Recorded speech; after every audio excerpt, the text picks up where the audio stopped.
రాజకీయాలు ఎప్పుడూ ఆసక్తికరంగానే ఉంటాయి. త్వరలో జరగబోయే అసెంబ్లీ ఎన్నికల తేదీ కూడా వచ్చేయడంతో ప్రధాన పార్టీలన్నీ తమ ప్రచార వేగాన్ని తీవ్రం చేశాయి. ఎలాగైనా మళ్లీ అధికారాన్ని నిలబెట్టుకోవాలని డీఎంకే పట్టుదలగా ఉంది. అన్నాడీఎంకే ప్రధాన కార్యదర్శి ఎడప్పాడి పళనిస్వామి కూడా సీఎం కుర్చీ దక్కించుకోవాలనే లక్ష్యంతో వ్యూహాలు రచిస్తున్నారు. ఈ రెండు ప్రధాన పార్టీల మధ్య కొత్తగా రాజకీయాల్లోకి ఎంట్రీ ఇచ్చిన హీరో విజయ్ ప్రభావం ఎలా ఉండబోతుందన్న ఉత్కంఠ రాజకీయ వర్గాల్లో నెలకొంది. సీమా నేతృత్వంలోని నామ్ తమిళర్ కడ్చి కూడా స్థిరంగా తన ఓటు బ్యాంకును పెంచుకుంటూ వస్తుంది. తాజాగా వెలువడిన ఒక సర్వే ఫలితాలు రాష్ట్ర రాజకీయాల్లోని సంచలనంగా మారాయి. ఈ సర్వే అంచనా ప్రకారం డీఎంకే కూటమి 104 నుంచి 114 స్థానాలు మాత్రమే దక్కే అవకాశం ఉంది. మ్యాజిక్ ఫిగర్ 118 చేరుకోవడానికి అధికార పార్టీకి కష్టాలు తప్పకపోవచ్చు. అదే సమయంలో ప్రతిపక్ష అన్నాడీఎంకేకు ఏకంగా 127 స్థానాలు వచ్చే ఛాన్స్ ఉందని సర్వేలు చెబుతున్నాయి.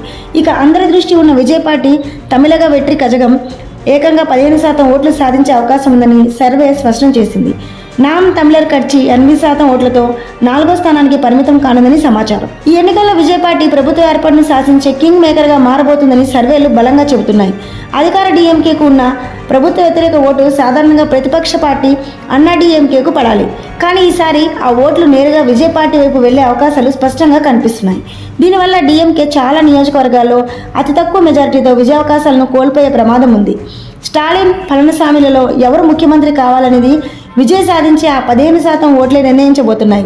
డీఎంకే అన్నాడీఎంకే రెండు పార్టీలు ఇష్టం లేని ఓటర్లంతా టీవీకే వైపు ఆసక్తి చూపిస్తున్నారు. ముఖ్యంగా రాష్ట్రంలోని యువత విజయ్కు అండగా నిలుస్తుంది.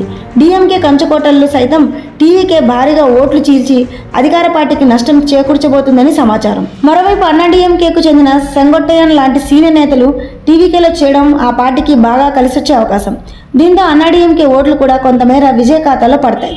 సర్వేలు కింగ్ మేకర్ అని చెబుతున్నప్పటికీ విజయ్ ముందు కొన్ని సవాళ్లు కూడా లేకపోలేదు. త్రిష వ్యవహారం, కరూరు తొక్కిసలాట లాంటి వివాదాలు ఆయన్ను ఇబ్బంది పెడుతున్నాయి. ఈ ప్రతికూల పరిస్థితులను దాటుకుని విజయ్ నిజంగానే ఎన్నికల్లో అంతటి సంచలనం సృష్టిస్తాడా అన్నది వేచి చూడాలి.